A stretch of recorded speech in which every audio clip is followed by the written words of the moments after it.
from MASNsports.com, Mr. Roch Kubatko, who lost yesterday in trivia to yours truly. You said you weren't going to bring that up. I'm tanking, and I'm going to rebuild and beat you in the rematch. You're going to do a lot of off-season work, and not just what you do in the gym, but actually getting ready to face me in Orioles trivia. Okay, Roch, let's start. Aaron Hicks, I guess the question is, why Aaron Hicks as opposed to any other way they could have constructed the roster with Mullins on the IL? Right. I mean, this didn't just come out of left field or center field in this case. They had interest in him before Mullins got hurt, probably more for depth purposes, but they had reached out to his camp. You know, they wanted a left-handed bat, and he's a switch hitter, because you have Hayes, you have McKenna. But now, it does turn out he actually hits better against lefties than righties. But nonetheless, it is that left-handed bat. Because he can play a lot of center field, that allows you to put Austin Hayes in left more often, and they really like him playing at difficult left field here. He is the best one doing that. So you'd rather not have him just be an everyday center fielder. You know, he could be another Keon Broxton. He could be here and gone. But the thing is, it's a very, very low-risk investment. It's like Rougned Odor last year. The Yankees are on the hook for over like $27 million of this. The Orioles have the prorated major league salary, the minimum. So, you know, if it doesn't work out, he's gone. And if it does, it's terrific because they think there's still a lot left in the tank. They think he's a good hitter. They think he's a plus defender. The defensive metrics haven't been shown that a lot over the last few years, but they think so. They like his arm. They like how he runs. He can play every place in the outfield. So they felt like this was like, I guess it was fortuitous timing that he was available and Mullins went down. And they don't expect him to be Cedric Mullins. One guy is not going to just replace everything you lose with him. But it is somebody that they can work into the lineup, and then they could go ahead and move around the other guys. And again, if it doesn't work out, we'll remember him like he was Keon Broxton without the 500-foot home run in Colorado or whatever it was. And although we don't have an exact timetable, obviously, with Cedric Mullins, the hope is this is more weeks, not months. That's what Mike Elias said yesterday. And maybe it's a stopgap thing. Maybe they catch lightning in a bottle. Aaron Hicks, it kind of spiraled on him in New York, and we've seen this before. Look at Joey Gallo last year. Got out of New York, started hitting better. Now he's doing better with Minnesota. But when you start getting booed at Yankee Stadium, it's hard to hit your way out of it. Yeah, and also keep in mind, too, Colton Cowser on the minor league IL. Kyle Stowers on the minor league IL. And they are left-handed bats. So if they even wanted to bring up one of them, they couldn't have done it.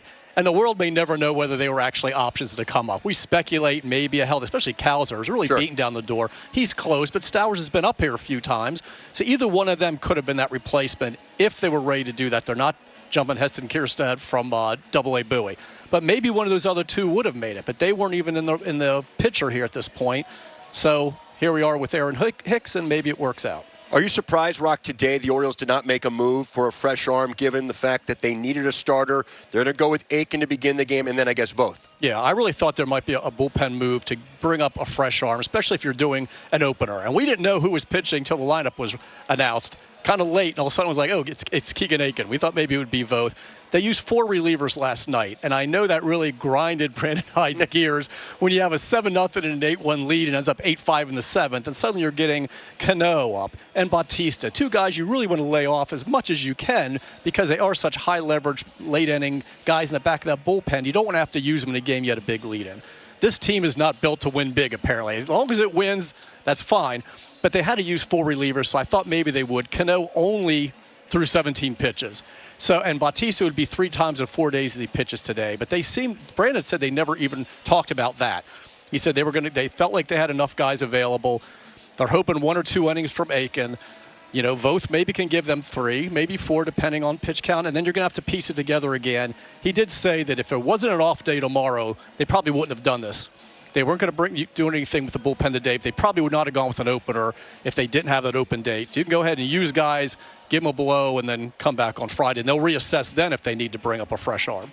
Off day tomorrow, off day also on Monday, so that does help, as you were saying. Now, we mentioned trivia, and when we go back to what happened last night, when we go back to what happened last night, it was a critical moment in world history. I Let's go to the Roch replay. Kubatko in O's trivia, and this was nothing more than a trivia competition, not an arm wrestling match. But should we compare biceps here, Roch? I really thought that's what it was. Than I do. They lured me into the studio to say, you're just going to arm wrestle the guy and then you're out of there. But that it ended up being trivia, and I'll admit I froze up a little bit. Now, there could be a rematch later. However, because we had some time, and I had a feeling we were going to bring this up, I created my own little kind of Brett Hollander trivia of stuff that's happened recently. It's also going to test to see how much you're actually reading School of Rock, because I've written about this in the last week to 10 days. So I'm just going to throw a few things at you. Lay it on me. I'm ready. And then if you do poorly, I'm going to mock you for the rest of the day. Please do. Before Anthony Santander last night, and it is pronounced Santander, his 3-run triple. Before that, who was the last Oriole to have a bases-clearing triple? And give me the year. That would be the bonus, the year. Just give me a name. I'm going to go with Gunnar Henderson. A 3-run triple? Yeah. That would be Jace Peterson in 2018. That alone should wipe out my loss to you. That's a good get. All right. Orioles' record against the AL Central this year. I actually just wrote this down. It's 11-6. It is 11-4. Come on. I got the win total right. You just wrote it down. Come on. All right. Brandon Hyde. Half credit. Ranked 6th all-time in games managed for the Orioles. Who are the top 5 in order? In order. Earl Weaver. Tell me at the end of how close I am. Earl Weaver, Hank Bauer, Paul Richards, the tall Texan, Johnny Oates, and Mike Hargrove. Am I close? So Buck Showalter was number. Oh, Buck Showalter. That's embarrassing. Whew, the order. Don't tell him when he comes back here in August. Weaver, Buck, Richards, Bauer, Grover. Yes, Brandon Hyde's already passed Johnny Oates. That's amazing. And he passed Lee Mazzilli. I didn't see that coming. All right, bonus. This is a big one. I know you're not going to get this. Right. How many games, obviously Earl first, by a lot. How many games did he manage? Earl managed 2,200 games. 2,541. I mean, that's pretty close, folks. That is pretty close off the top of my head. Nothing? How did Spencer Watkins cut the ring finger of his right hand and made him miss a month of games in the minors? I just wrote about this. I swear to you, I read your blog every day. It's a part of my daily prep. But we're going to have to end the segment now. We're out of time, Rock. It's been great to see you. You did a wonderful job. Washing his hands, cut it in the bottom of a porcelain sink. I'm out. You really, you have a great blog.